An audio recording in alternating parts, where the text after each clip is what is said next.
चलिए, now let's start from cyber safety. तो in the later class, in the previous class, I have told you about the things authorized and authenticate. समझ में आ गया था ना सभी को?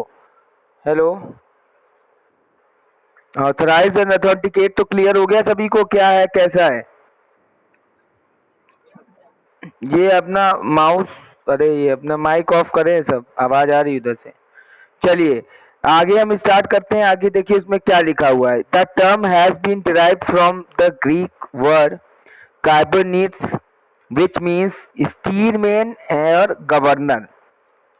ये साइबर जो शब्द है साइबर, ये कहाँ से इन्वेंट हुआ है, ड्राइव हुआ है? तो ये जो इन्वेंशन ड्राइव हुआ है वो कहाँ से ड्राइव हुआ है? ग्रीक वर्ड है हमारे पास, कौन सा? एक कार्बोनेट से ड्राइव हुआ है और इसका मतलब होता है स्टीयरमैन और गवर्नर, मतलब जो कोई किसी चीज को गवर्न करे। मैं अभी आपसे कल एक बात कह रहा था कि आईटी के रूल्स बने हुए हैं, तो उसके अंदर ही रहकर यूजर अपना वर्क कर सकता है, इसके बाहर जाते ही वो साइबर क्राइम कहलाएगा। कल बात ये मैं कह रहा था, आई बात समझ में? हेलो, समझ में आ रहा है? तो मतलब उसका, तो इसका मतलब ही है गवर्नर। और गवर्नर आप जानते हैं कि जैसे उत्तर प्रदेश का कौन है गवर्नर इस समय, बताओ? गवर्नर और मुख्यमंत्री में क्या डिफरेंस होता है, बोलो? हेलो, नहीं मालूम? हेलो,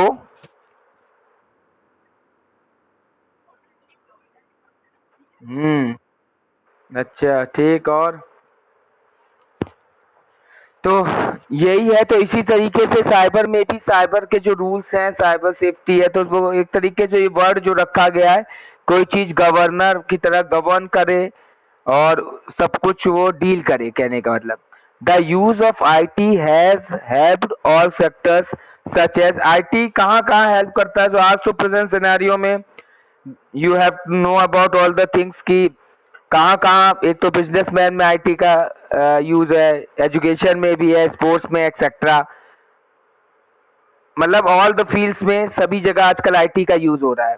ठीक है, डिजिटल युग की बात हो रही है तो डिजिटली सारा कुछ हो ही रहा है धीमे धीमे। मैंने क्लास में भी कहा था कि एक समय ऐसा आएगा कि पेजेस का मैनुअली वर्क ही खत्म हो जाएगा बिल्कुल, और केवल सब कुछ ऑनलाइन और सब कुछ वो होगा। ठीक है, सब कुछ मतलब IT के थ्रू ही होगा। क्लियर यहाँ तक? हेलो, ठीक।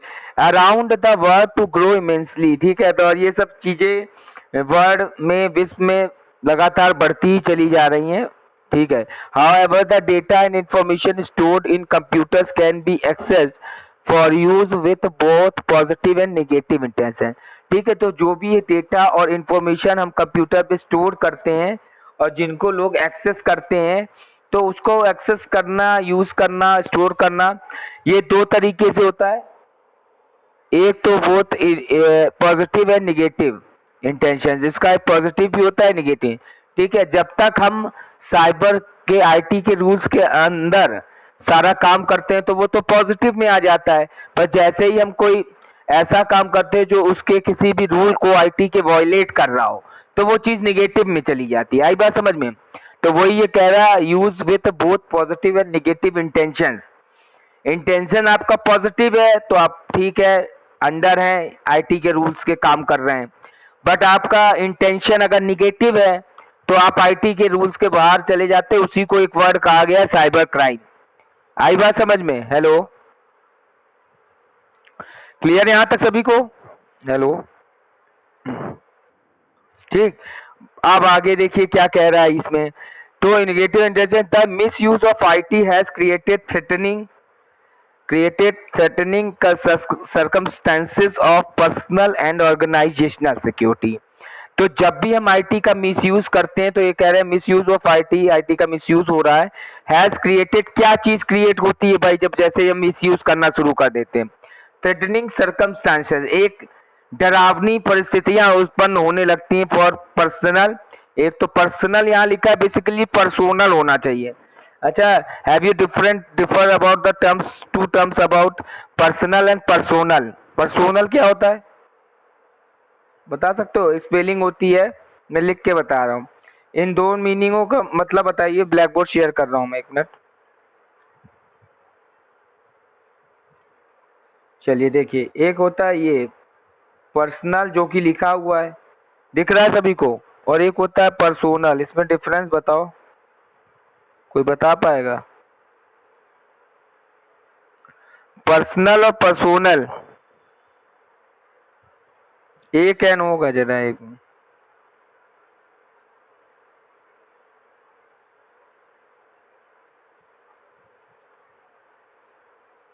हाँ, इसका इन दोनों में अंतर बता सकता है कोई? हेलो, इसमें वर्ड आया ना, इन्होंने कहा threatening circumstances for personal and organizational security.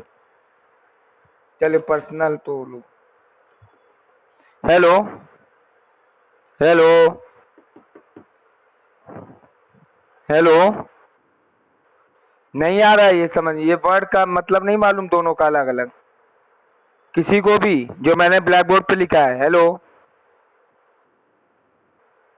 चलिए अच्छा देखिए, समझिए नहीं आ रहा है तो देखो, पहला वर्ड जो मैंने लिखा था पर्सनल, पर्सनल मतलब जो पर्सनल थिंग्स होती हैं हमारी, कहते हैं ना ये पर्सनल बात है अपने बीच में किसी को मत बताना, वो चीज।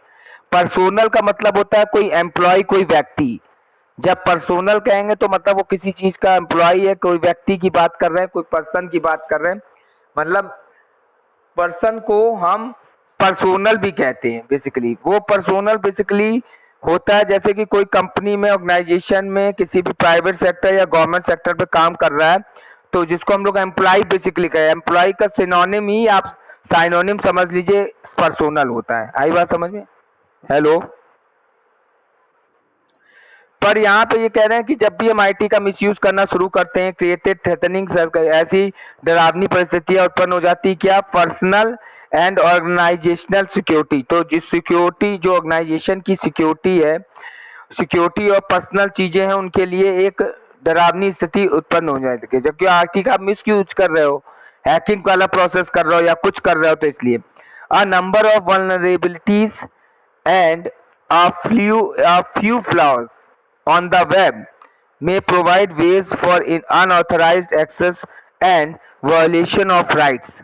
ठीक है, a number of vulnerabilities मतलब क्या होता है? vulnerable माने, vulnerable माने क्या होता है, कोई बताएगा? हेलो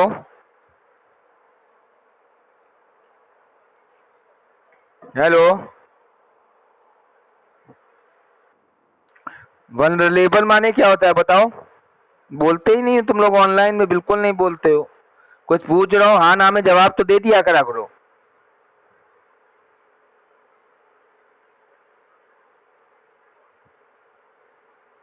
हेलो हेलो, तो बताओ ना, वो इतनी देर बोलने में क्यों लगा देते हो भाई? मैं पूछ रहा हूँ तो हाँ ना में दो जवाब, बोल ही नहीं रहे हो। वल्नरेबल मतलब होता है चपेट में आना, पर वल्नरेबिलिटीज मतलब होता है कमजोरियां, एंड फ्यू फ्लॉज मतलब खामियां। तो कोई भी नंबर ऑफ कमजोरियां या खामियां अगर वेब पे हम कर रहे हैं, तो मे प्रोवाइड, क्या प्रोवाइड करता है? फॉर अनऑथराइज्ड एक्सेस, मतलब जो भी हम ये सब खामियां और कमजोरियों की वजह से हम अनऑथराइज्ड एक्सेस होने लगता है वेब पर, तो क्या होता है? राइट्स का वॉलेशन होता है, अधिकार का हनन होता है।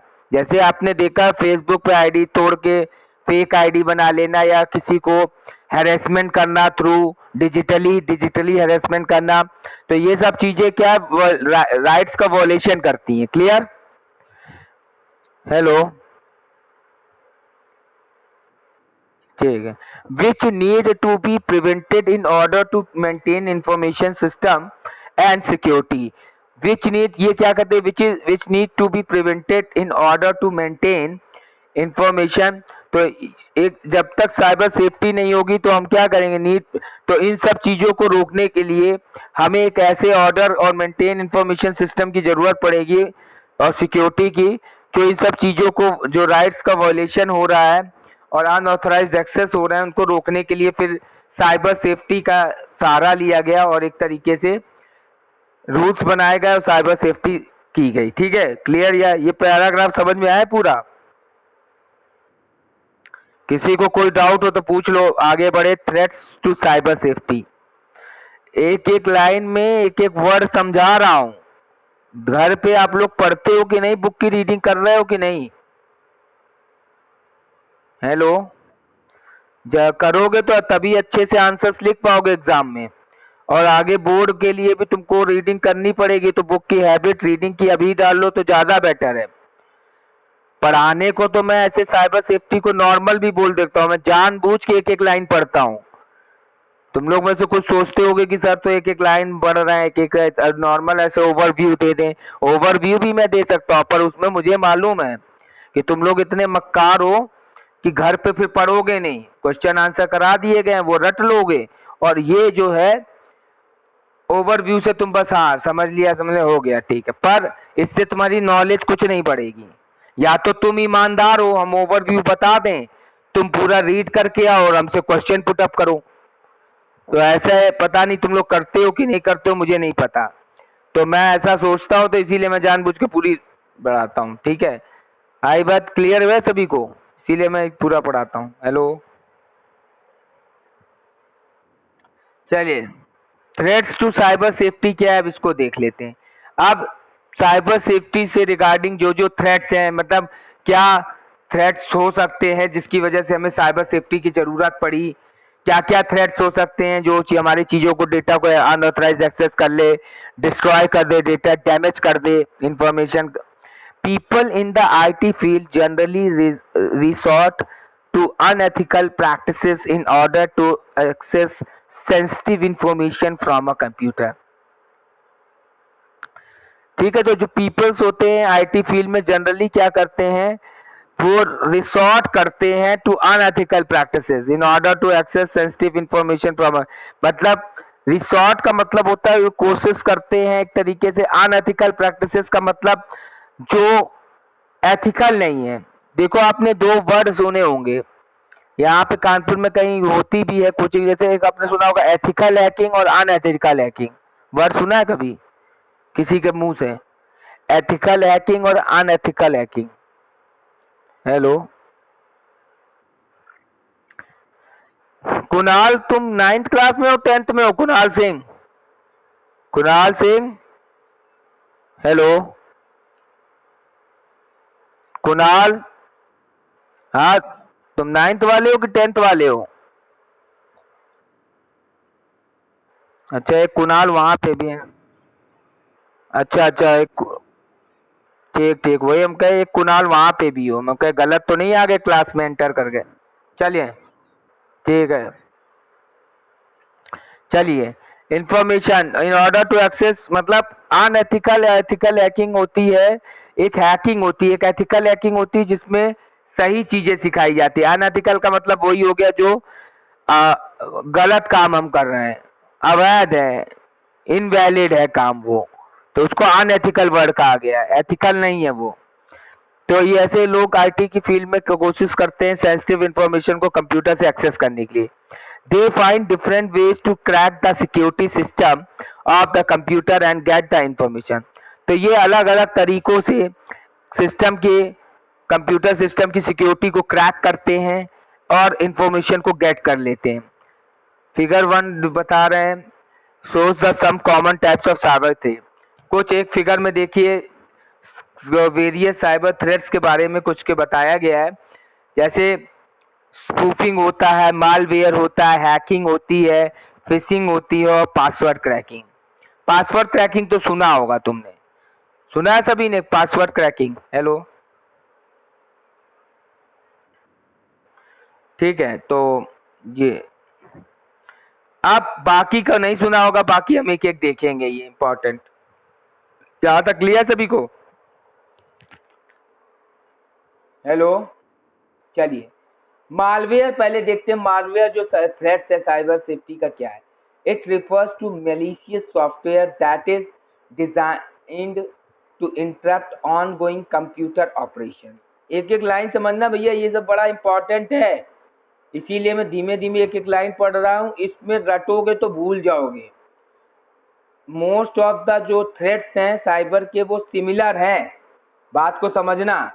Malware, worms, spyware, ransomware, fishing, spoofing में थोड़ा थोड़ा सा डिफर है। थोड़ा थोड़ा सा डिफर का मतलब होता है कि अगर तुमने ध्यान नहीं दिया, मालवेयर की डेफिनेशन लिख दोगे स्पूफिंग में, स्पूफिंग की लिख दोगे फिशिंग में, और गलत हो जाएगा।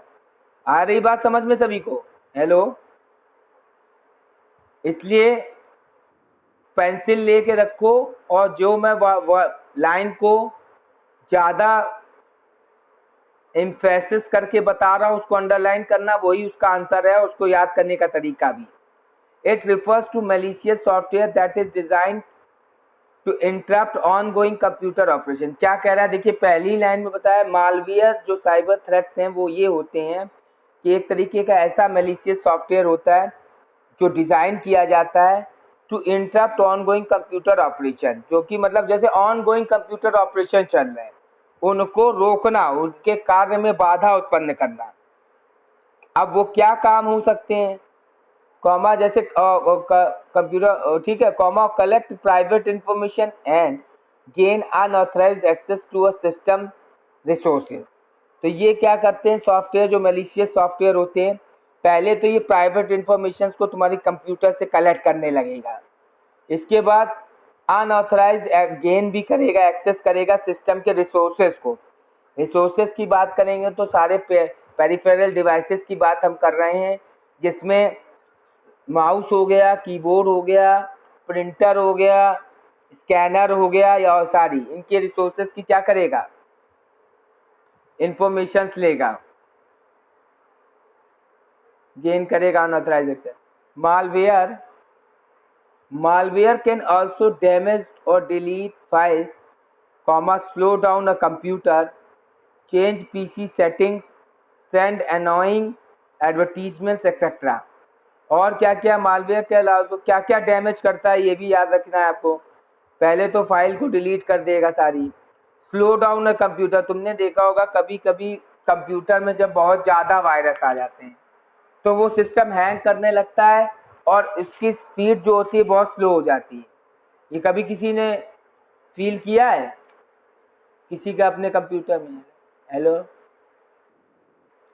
ऐसा होता है ना, जब कंप्यूटर बहुत स्लो हो जाए, मतलब पता चला सर्च ही हो रहा है, लॉगिन पेज ही नहीं खुल रहा है, डेस्कटॉप ही नहीं आ रहा है, विंडोज एकदम इंस्टॉल होने में बहुत टाइम लगा, उस समय ये कंडीशन बेसिकली होती है थ्रेट्स की, कि कोई साइबर कोई वायरस आ गया है, कोई मालवेयर ऐसा वायरस आ गया है, मैलिशियस सॉफ्टवेयर जो कि हमारे सिस्टम में ऑपरेटिंग सिस्टम की फाइल्स को करप्ट कर रहा है, जिसकी वजह से दिक्कतें आने लगती हैं। तो फाइल डिलीट फाइल हो जाएगी अपने आप, स्लो डाउन हो जाएगा कंप्यूटर, पीसी की सेटिंग्स को भी चेंज कर देता है अपने आप, तुमने कुछ नहीं किया, अपने आप होने लगेगी चेंजेस। सेंड एनोइंग एडवर्टीजमेंट, और आपने देखा होगा एनोइंग मतलब बेकार वाले एडवर्टीजमेंट्स, गुस्से वाले एडवर्टीजमेंट्स आने लगते हैं। तुमने देखा होगा कभी कभी मोबाइल में फालतू के भी एडवर्टीजमेंट्स आने लगते हैं, आते हैं कि नहीं? मोबाइल में कंप्यूटर, अगर कंप्यूटर नेट से कनेक्टेड हो तो उसमें भी आने लगते हैं। तो ये सब मालवेयर करता है ये सारा काम। सम टाइप्स ऑफ मालवेयर, और पहले मालवेयर समझ में आया? हेलो,